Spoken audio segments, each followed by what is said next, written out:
Hey guys, in this video I'm going to talk about using Facebook advertising for your B2B SaaS business. As a marketing channel, I think that Facebook advertising is one of the best one.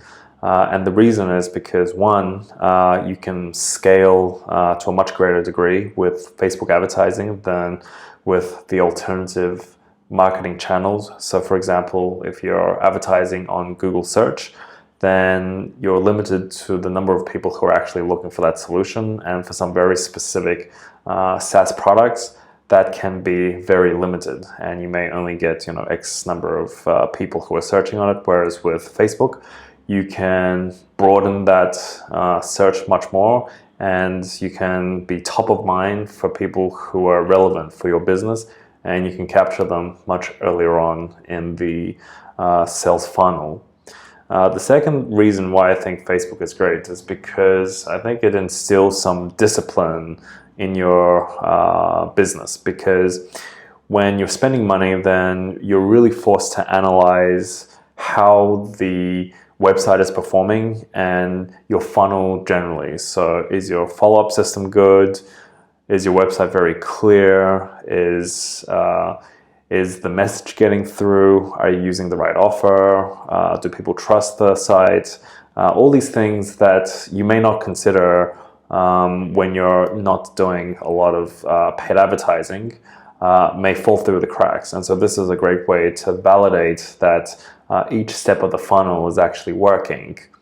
Now, in terms of getting started, so the most important thing, and it's very fundamental, is knowing who your customer is. And if you're just starting, you have no idea who the customer is, then you can develop a hypothesis about who that customer is, and then you can change it accordingly. So if you discover that there's not a good product audience fit, then you can change it so that there is a good fit.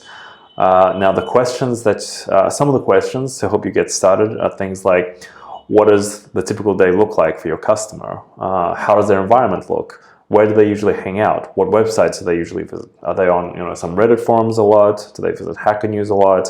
What publications do they read? Do they read the Wall Street Journal? Do they read the New York Times? Do they read industry journals? What are their beliefs about the world? How do they think the world operates? What are their frustrations? What kind of things are they usually reading? Are they usually reading a lot of books? Are they on Facebook a lot? Are they on Twitter? What other software are they using? Are they using a solution which is similar to yours? Are they using workaround solutions? Are they using, for example, Google Spreadsheet instead of something which you can automate? What's in it for your customer to use your product instead of using their existing solution or doing nothing? And what makes your product unique? And how do they know that they can trust your website and trust you as a business? And why do they need to use your software right now? So these are just some of the questions which I hope can get you started on figuring out, on developing that picture of what the customer should look like. And once you have a solid understanding of that, it will really give you a fundamental understanding and a good base to target your customers on Facebook, because using this information, you can figure out what the best creatives to experiment with are. So what kind of images, what kind of headlines, what kind of things would interest them, what topics would interest them, what kind of articles, videos, and so on.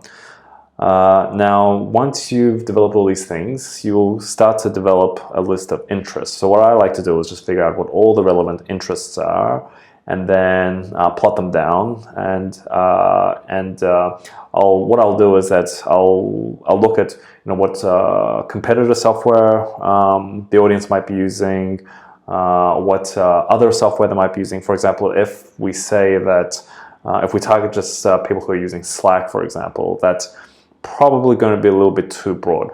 On the other hand, if I'm making a software which integrates with Slack, then that would be a great option for targeting on Facebook. I haven't checked if that's actually an available interest to target, but that's just an example of it. So what you want to do is you want to go through your list of interests, find all the relevant interests, and then figure out, and then sort them by how relevant they are, and then also sort them by the audience size. So if you have a smaller budget, then I'd probably go for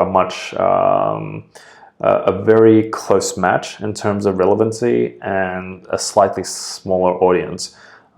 So unless it's super relevant, so if it's something like that Slack example, then it still makes sense to go after that audience, even if they had millions in the audience size.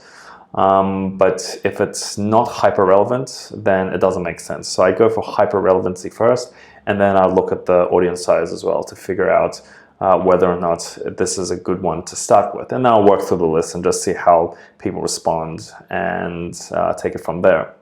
So I hope you've enjoyed this video, and I'd really appreciate a thumbs up if you did. Thank you.